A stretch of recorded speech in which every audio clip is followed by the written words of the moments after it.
say aye. Aye. All opposed, same sign, motion carried. Looks like the next thing is Rob again. Sorry that I'm here twice, I guess. Well, I was just reading through it, it looks pretty lengthy, so. Yeah. So, I don't know, I guess before you is a proposed animal ordinance, revision, I guess is, it's not the right word, but Patrick will give you the right legal term, but basically what we're looking at doing is just, reinstituting a new animal ordinance here to kind of cover all the different types of animals and different things that we're having, coming into communities throughout the state of Minnesota and other places in the world. The one significant one being chickens that we already have here in town. We have chicken shacks, we have chicken coops, we have chicken fences, we have chickens running loose right now, we have all kinds of different things going on. So that's one area of this. We also have some language in there kind of dealing with small animals. So we've had inquiries over the years on potbelly pigs, and we've had goats here, we've had all kinds of different things. So basically what we're trying to do is cover all aspects of those things, get small animals, including the goats and everything, licensed through the city, so A, we know where they are, and B, can at least kind of help deal with it if we have animals and livestock running loose, that we're going to be able to get it back to where it belongs and kind of put some language in there on what you can and can't do, because right now it's kind of a free-for-all. So a lot of our ordinances that we have don't necessarily cover things like that. So that's kind of what this is trying to do. I don't know if you want me to go through this whole thing or if you just want to look through it, if you have any questions. Patrick's kind of reviewed this. There is some questions that we have on the licensure, and I don't know that we've got that all tweaked out yet, but have you had a chance to take a look through this, and do you have any questions on it? So I'm assuming everything highlighted in yellow is that just because it says pet, or is it because it was changed to pet? Those are changes. So yeah, where it lists pets, it probably said dog or cat at some point in time. So we're switching everything to pet and then defining what a pet will be and what it includes. So this also has stuff for honeybees in here. So if somebody decides they want to start beekeeping in town, that we have certain stipulations. I mean, like I said, it's really hard to know. Kind of like all the electric vehicles and these battery operated things that come along, and you're always trying to play catch up on what's going to be coming next. The same thing kind of applies to all the different pets and hobbies and things that people are kind of having throughout the country now, and big ideas. So we're basically trying to get things encapsulated. So whatever creature comes into town is going to fall into some type of parameter, and then we have some way of saying, this is fine, but no, this you've got to get a license for, or so we know that it's here, and whether we're going to have it, require rabies and vaccinations and all those different types of things. So, I'm sure there's going to be holes in this just like everything else, but we're trying to catch everything. So it's been borrowed and modified and tried to, basically catch everything. Well, that would be my main question. So if this is in place somewhere else. The chicken ordinance was, yeah. The only thing is I think I modified it to include fowl because some people have turkeys and ducks and things like that. So we're basically trying to stipulate the amount of turkeys or ducks or whatever, so you don't have an entire farm living in a small coop in a backyard that's going to affect everybody else's neighbors. We're also obviously trying to make sure we have language in there dealing with the sex of the animals, so that if you want to have 4 hens, that's fine, but if you want to have a rooster and it's going to be waking everybody up at 5 a.m. in the morning, when or 3 a.m. when the sun comes up in the middle of summer, that we've got something in there that kind of says, no, that's not going to work for people. So the only question I would have is for residents that already have these poultry and stuff, is there going to be a phase-in period? Yeah. Implementation? Yeah, so we're going to have to kind of work with the ones I would assume that are, just as it being kind of the right thing to do to try and work with them and grandfather them in and work towards getting them in compliance with the ordinance, but. I don't know if I want to grandfather them in, especially as it relates to the parameters for the chicken coops, but Right. certainly we need to give them an opportunity to make the modifications and changes so that they're in compliance with the ordinance. I would agree with that. I know as a point of reference, New Ulm had an issue with a 35-year-old horse that was a resident of town for maybe three different It was on the top of the hill. councils. Paint Street. Chamois, yeah. So, you know, it happens and the law has to kinda, or the ordinance has to kinda change for that. I know that they do have, you know, hopefully some exceptions are made to make sure that residents that currently are raising you know, fowl or whatever, at least They need to be contained. right, and That's have the proper biggest notification that these changes are being made and Yep. that, you know, you A have. certain period of time to get it done. Right. Yeah.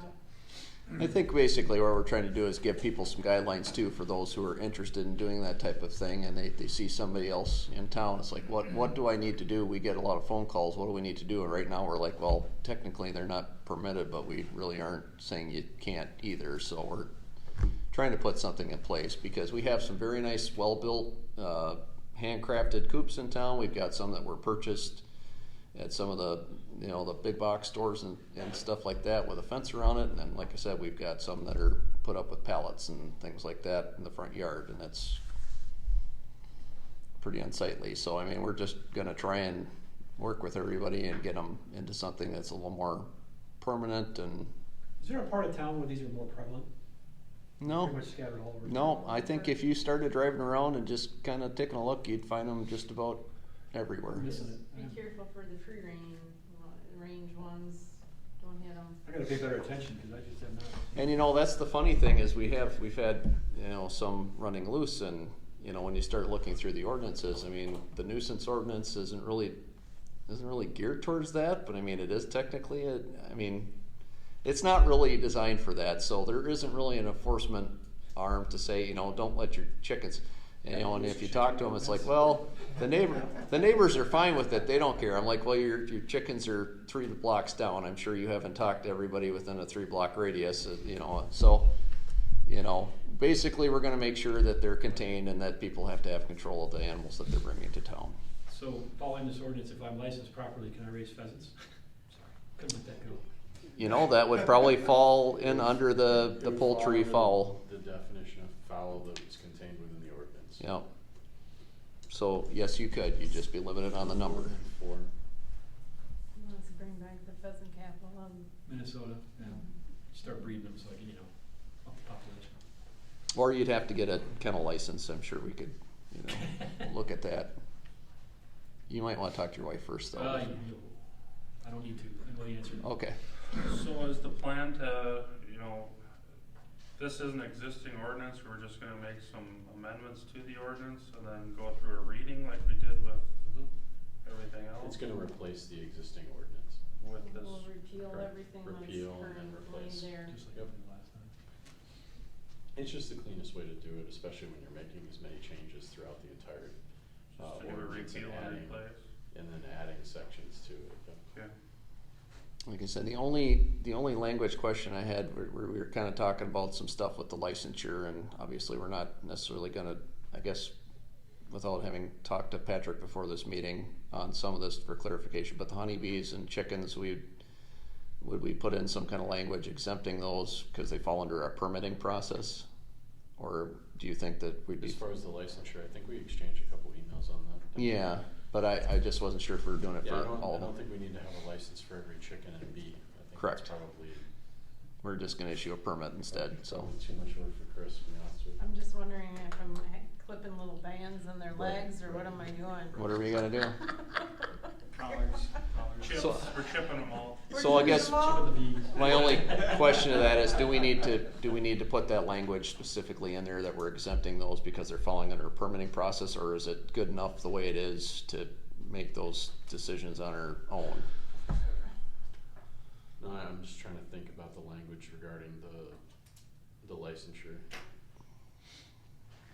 I think a simple exclusion under the licensure language would be sufficient, I can make that change. Okay, so it'll be, you know, one slight tweak there then, dealing with that portion of it. So are we looking possibly at the first read being the first, council meeting in January, or are we looking, coming back for more discussion? It's up to them. I'd be ready for the first read, the first part of January. Yeah, as far as the language goes, I think it's pretty straightforward. I mean, whatever we decide for rules, we'll stick with them. Is the copy that they have the one that I had changed or modified? I didn't Probably get not. to- Okay. This is the original one. Okay, alright. So I made some minor modifications that you probably wanna look at the next meeting. I won't be here, but I'll make the change that Chief Pressure's talking about, and then, send that to both of them for distribution at that meeting. I don't wanna, Kinda kick the can down the road too, but would this be a time too about the changing of the golf cart? We I actually just talked about that. Okay. Yeah, we had talked about 3 different projects on ordinances, this was one of them. The other one was the golf cart one, and then I can't remember, there's a third one. The brewer one. And that's Chris is one. gonna get me all of the information that I need to get that done, and hopefully at your next meeting, you'll have some drafts on those 2 that could all be lumped together in a January meeting, so. I'd like to take a look at the public nuisance ordinance again if we could at some point, but I just think it's be easier on some of that stuff to clarify things for people too. Again, it's much like the you know, the ordinance here, we're not saying that you can't have a goat or a potbelly pig if you want one, but we're trying to make sure that we have some, you know, set parameters on what the city is going to allow you to do, and then we can give that information to people too, so if they decide they want to do it, that they've got some guidelines to work under. I'd be happy to meet with you on any suggested changes regarding public nuisance sometime in the year 2024. Okay. Yep. He said 2024, which is sooner. It's particularly broad considering I still have 2 more to go.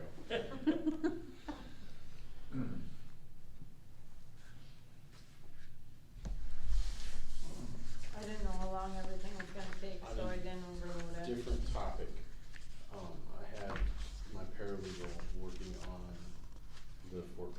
to start the foreclosure action on that house that we talked about that owes us, and that we have a judgment for and a lien against the property. We were gonna bring that up at the EDA meeting. But I mean, just so that I refresh your recollection, because I said we were gonna foreclose on it, well, it seems like it's gonna be more cost effective to just try to collect it. Yeah. Through that process as opposed to a foreclosure act. Yeah, I think that's what we can. Yeah, I sent a memo to Chris and I Chris. talked about it. Yeah, okay, good. Well, you So- sent that out to us too, hadn't you? Cause I remember reading Resent my memo. Yep, I Yeah. sent the memo to everybody, Alright, good. but I wasn't anticipating, is that something that we need to do a motion at EDA or No, anything? not at all. It's Okay. just a different collection action that I've already been authorized to do what I need to do, so. Okay, so then you can proceed then. Yeah. Okay.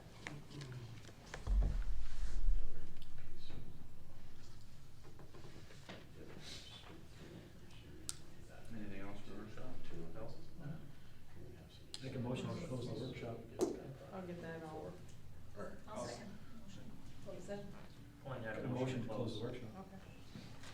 Phyllis had a second. All those in favor say aye. Aye. All opposed, same sign. Motion carried.